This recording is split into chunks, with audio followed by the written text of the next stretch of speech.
Welcome to the third lesson of our Chinese Business 101 mini course. Today, we're going to talk about aligning objectives in China, probably one of the most complicated things you'll face doing business in China. Of course, we're not talking about you as a manager telling your direct reports what to do. What we are talking about is inspiring the people you lead so they give you their discretionary efforts, or creating the type of synergy in your collaboration or partnership to truly excel. So what are the biggest misperceptions when trying to align objectives in China? Let's start with the perception that receiving acknowledgement isn't the same as getting someone to agree. In fact, it is often helpful to assume that Chinese would never agree 100% because the cultural values are just naturally different. So you need to try to adjust the objectives in your mind, as in adjusting your mindset, to discovering a way forward that is mutually acceptable, not just verbally, but also emotionally by all parties. This is why we also say, only time will tell, not in a negative or condescending manner, but as a mindset to learn from your experiences and be able to continuously make adjustments to your AMA values.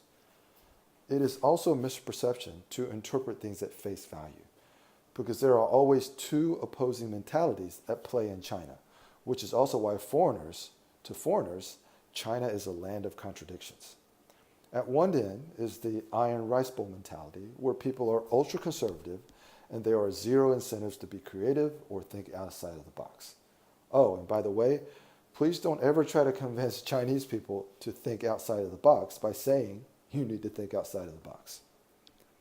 At the other end of the spectrum is the mantra, to get rich is glorious, attributed to Deng Xiaoping as China was opening its doors for business.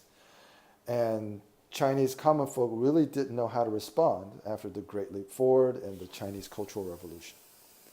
These undercurrents of these opposing mentalities are always at play. And this is why it's sometimes impossible to perceive Chinese people in the proper cultural context without really understanding how they think and how they feel, which is generally more circular and holistically. We have this saying at EME, aim towards the center to shatter all myths in China. So as a bonus, I'm going to give you a quick overview of circular thinking and illustrate what we mean when we say aims towards the center and shatter all myths about success in China. A circle has infinite points, which is why you rarely know where someone is coming from if they think in a circular manner, and your logic is more linear and straightforward. So you have to focus on people's emotions and imagine them to be at the center of the circle, which means that time has suddenly become relative or irrelevant. Therefore, emotions can echo from any point in time, past, present, and future. And these emotions may be reflected to any point of intersection or engagement for any related or seemingly unrelated issue. I mean, they are all driven by emotions, which by definition is irrational. So the key to aligning with a circular thinker is to always direct your empathy towards the center and not to try to reason logically with someone along the perimeter. So at its core, the greatest challenge for aligning objectives with Chinese is adjusting your attitude, mindset, and approach to be more circular, which means it might also be a challenge not to react negatively to what you perceive, especially if it's a low EQ that you're dealing with. While the concept of emotional intelligence has entered the vernacular of business thinking in China, just like Westerners don't really fully understand the nuances of giving and receiving face, Chinese are culturally more influenced by emotions. So while EQ makes perfect sense to them, they rarely exhibit a high EQ as Westerners would perceive. So don't judge what you might perceive as a low EQ. Another challenge to keep in mind is that Chinese are very clever and adept, and this applies to giving face, which by Western definitions might seem disingenuous, and also to putting up a false face. So foreigners rarely know what the Chinese really think about a given suggestion or proposal. Now that being said, you also need to be aware of the context behind very aggressive and opinionated Chinese, because their opinions may not always reflect what is best for the problem, even in their minds, because they are responding emotionally from a circular sense of logic. And the final challenge that I observed is how to define what is fair, because the cultural context of fairness is quite different. From my experience, I believe the most common mistake about aligning objectives in China is a lack of patience. And said another way, it's not understanding that sometimes time itself is irrelevant in a circular process. Of course, Chinese understand deadlines, and they often seem more anxious and aggressive than we are, but what I'm referring to is the process or progression towards a stated goal or objective.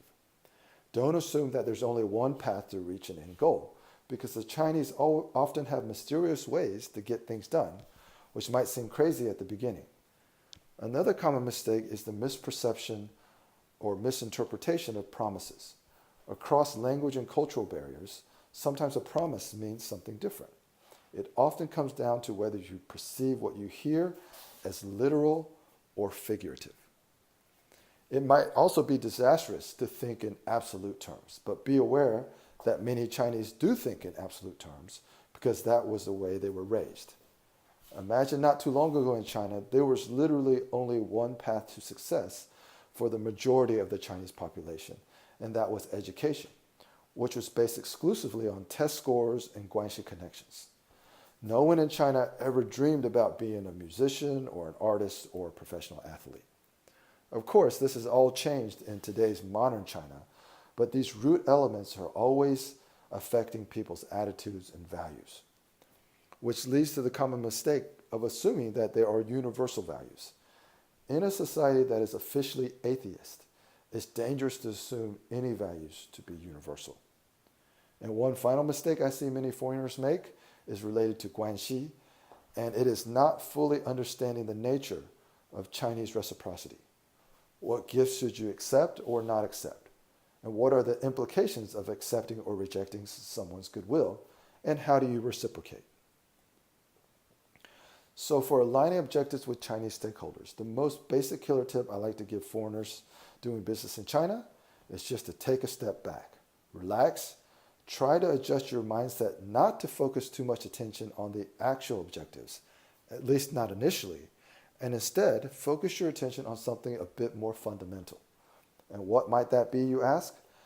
I always begin with the foundational soft skills, which is developing greater self-awareness and empathy, because only with these core skills can you make the proper adjustments to your attitude, mindset, and approach.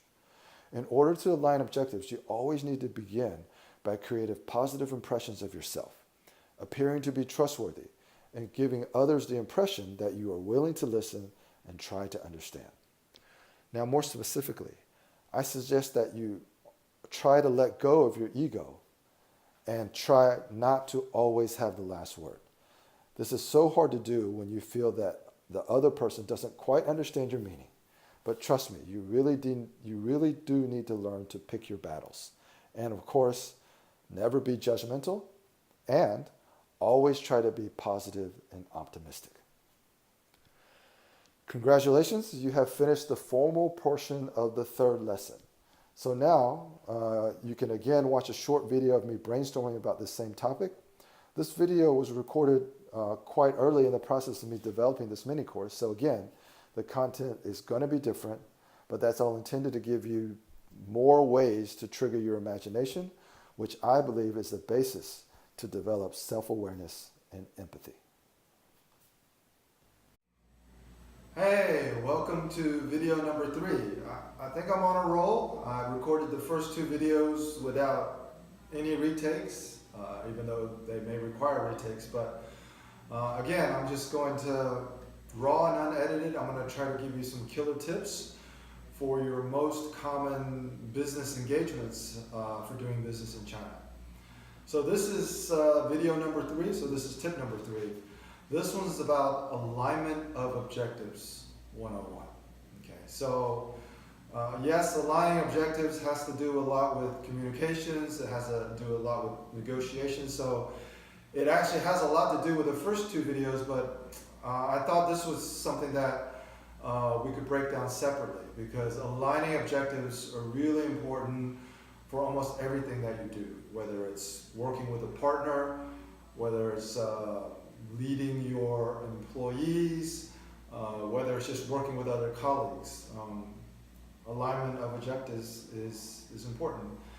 And in a cross-cultural situation between Americans and Chinese, the alignment of objectives is often the most difficult thing. Now, what we're generally referring to are more like soft objectives. So the hard objectives primarily deal with money and KPIs, but sometimes the success of an endeavor or a project, even if you talk about it financially, deals with more alignment of your soft objectives. Okay? How we're going to achieve our long-term goals. So again, as we do with all of these video lessons, there's some things that you have to be aware of. So there's two things that you should be aware of regarding Chinese personalities to understand, maybe not how to align your objectives, but to understand why you fail to align objectives. Okay, a lot of this is some of it may be common language if you've read any books about Chinese culture, but we're going to provide a little bit more context to them here. So the first one is that Chinese think more circular or holistically. In Western culture, it's basically cause and effect. It's either or. Chinese don't think in those linear ways. I know this from personal experience. My wife is from a very small part of China, a fourth-tier city in Hunan province. And even though she's spent a lot of time overseas, her personality always goes back to what I would call more circular or holistic thinking. So when we're trying to align whatever it is we might have differences about, my logical reasoning rarely works. In fact, it never works. You cannot apply Western logic when you're trying to align objectives with your Chinese counterparts. And this is probably the most difficult in your personal relationships. And since I have this firsthand experience, I can talk from this firsthand experience how important it is to understand that there's a difference just in the logic. And one is holistically, and one is a more Western thinking, which is more linear. Okay? The second thing to be aware of when you're aligning objectives is that Chinese instincts, these are the natural instincts that we as people have, they're influenced more by emotions. Okay? That doesn't mean that Westerners or foreigners aren't emotional.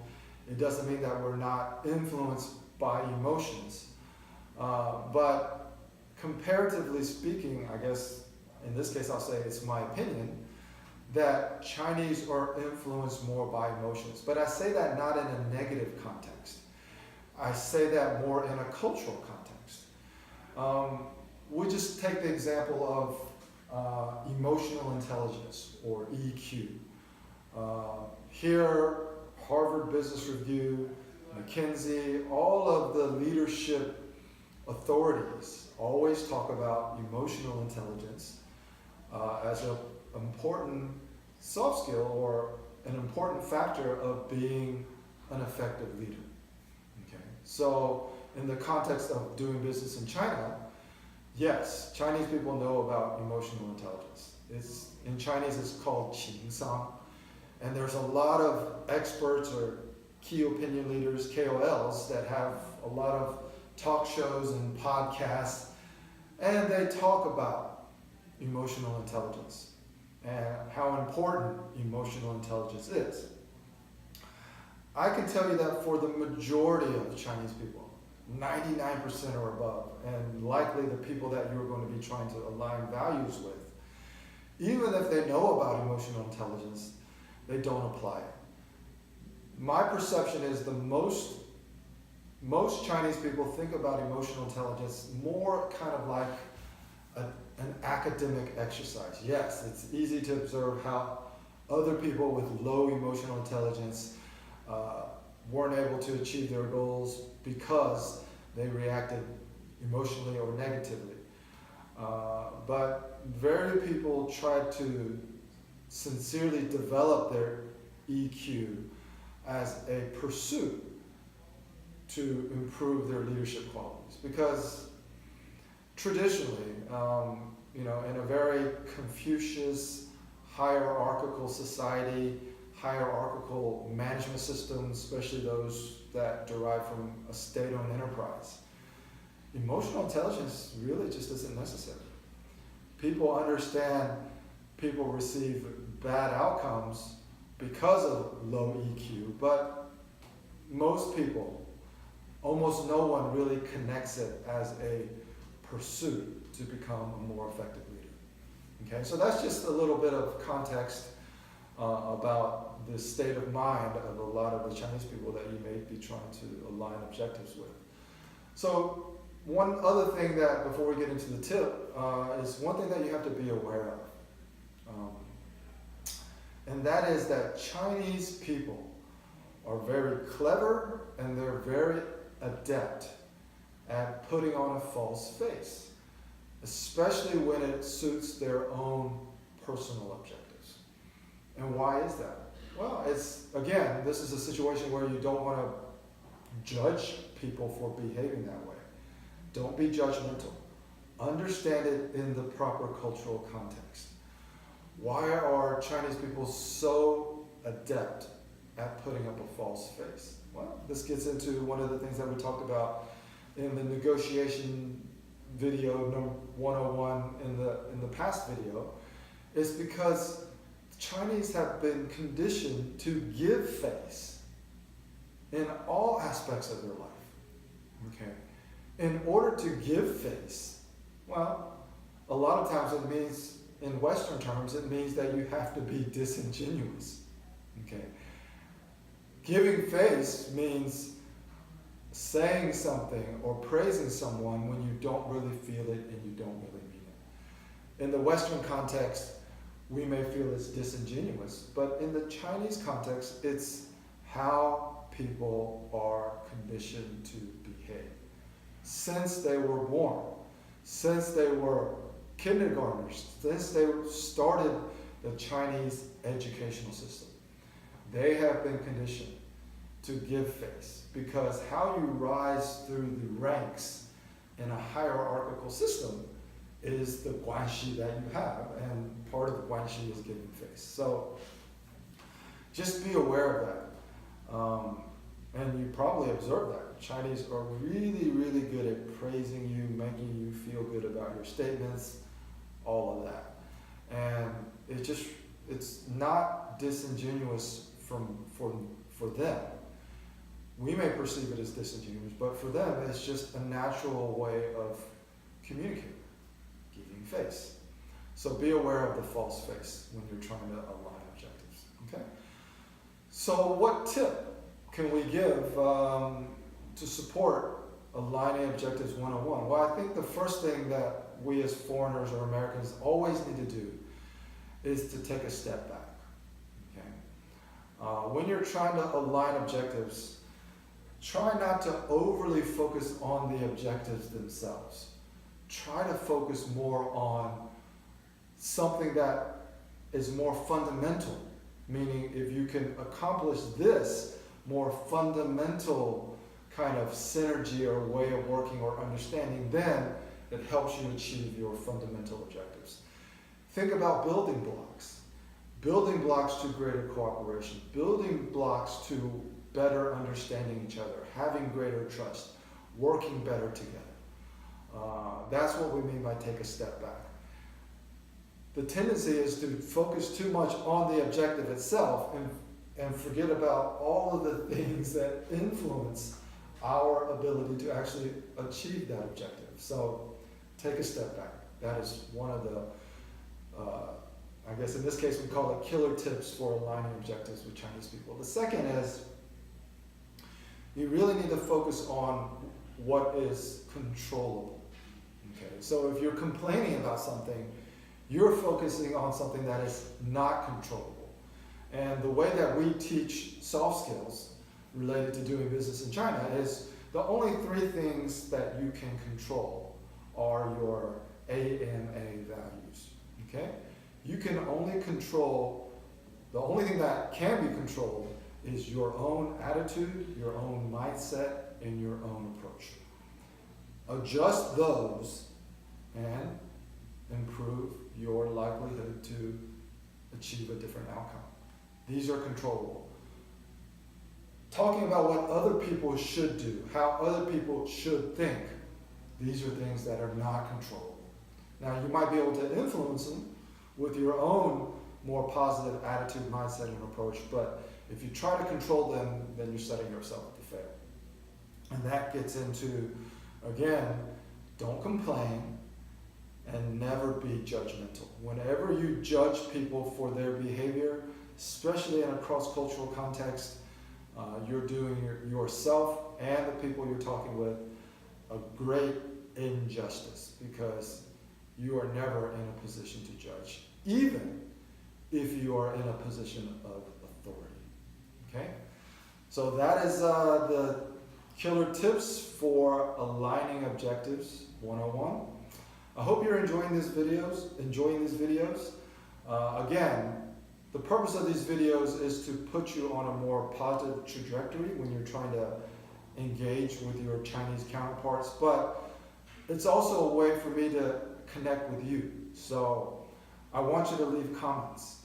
I want you to criticize things that you don't agree with, so we can maybe put it into a different context where you understand that in a certain cultural context, it may make a lot more sense to do things that way. So again, please leave me a comment. Please send me an email. Please don't just listen to these videos and then, not know what to do next. Listen to these videos and start a journey towards what I call cross-cultural performance mastery. Okay? So thank you for watching video number 3.